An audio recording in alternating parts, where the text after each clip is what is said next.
Salut les petits aventuriers! Après notre superbe découverte des Badlands, on va en direction des Black Hills. Ça veut dire collines noires. C'est les Amérindiens qui ont donné ce nom à ces collines et à ces forêts parce qu'avec les jeux de lumière, elles deviennent sombres par endroits.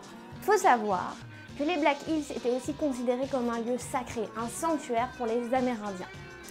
Sauf que les pionniers ont trouvé de l'or aux alentours de 1874 dans cette région et ça a entraîné l'une des plus grandes ruées vers l'or aux États-Unis. Dans les Black Hills, on peut trouver le mont Rushmore, mais avant de s'appeler comme ça s'appelait les Six Grands-Pères, un nom donné par les Lakota. Waouh, 6 grands-pères, mais j'en ai pas autant moi. Bah, c'est vrai, moi non plus j'ai pas 6 grands-pères. Bien étrange comme nom. Au mont Rushmore, tu peux trouver des sculptures gigantesques de 4 présidents américains. Tuk Tuk, tu peux me dire lesquels sont sculptés? Alors lui, c'est George Washington et c'était le premier président des États-Unis. Oui. Juste à côté, c'est Thomas Jefferson. Lui, il a aussi participé à l'écriture de la Déclaration d'indépendance des États-Unis. Oui.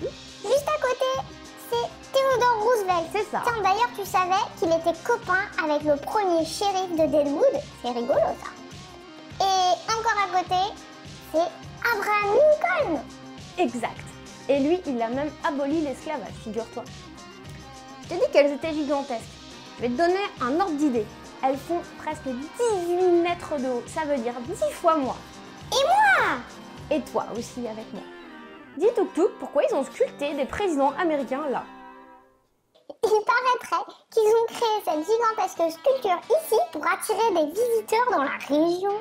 Eh ben on peut dire que ça marche, hein, parce qu'il y en a des visiteurs. Tu sais que pour construire cette sculpture vraiment gigantesque, il a fallu plus de 400 ouvriers.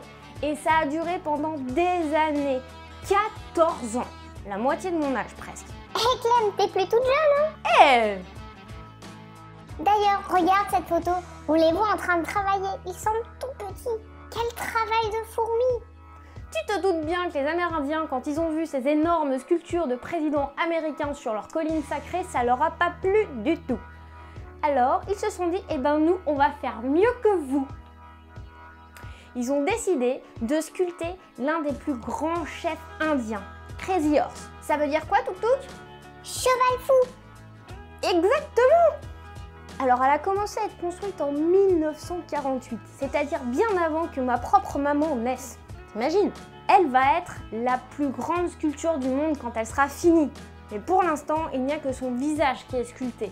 On commence petit à petit à voir son bras apparaître, mais vraiment petit à petit.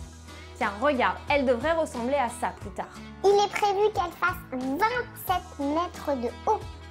Alors, pourquoi elle n'avance pas aussi vite que celle du mont Rushmore? Tout simplement parce que l'argent pour produire cette sculpture est généré par les visites du parc. Et donc, ils n'ont pas autant de sous que le gouvernement américain pour réaliser leur sculpture. C'est ce qu'on appelle une sculpture auto-financée. Si tu as envie de soutenir et participer à ce projet titanesque lors de ta visite des Black Hills, passe faire un tour au Crazy Horse Memorial. Tu pourrais y voir des maquettes de la sculpture, t'en rapprocher et découvrir un musée qui t'explique la culture amérindienne. Bon, après toutes ces visites, moi j'ai eu faim. Oui, et moi je commence à être un peu fatiguée. C'est pas très solide, hein? Bon, on va aller se reposer à Deadwood. C'est une ville qui n'est pas très loin de là. Et en fait, on s'est aperçu que cette ville, c'est une ville légendaire du Far West.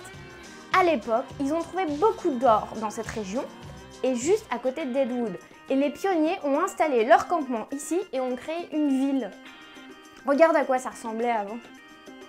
Bon, aujourd'hui, ça ressemble plutôt à ça. Mais tu ressens quand même l'esprit du Far West. C'est une bonne occasion pour s'imaginer dans le western avec les chercheurs d'or. Mais c'est aussi la ville de grandes légendes du Far West.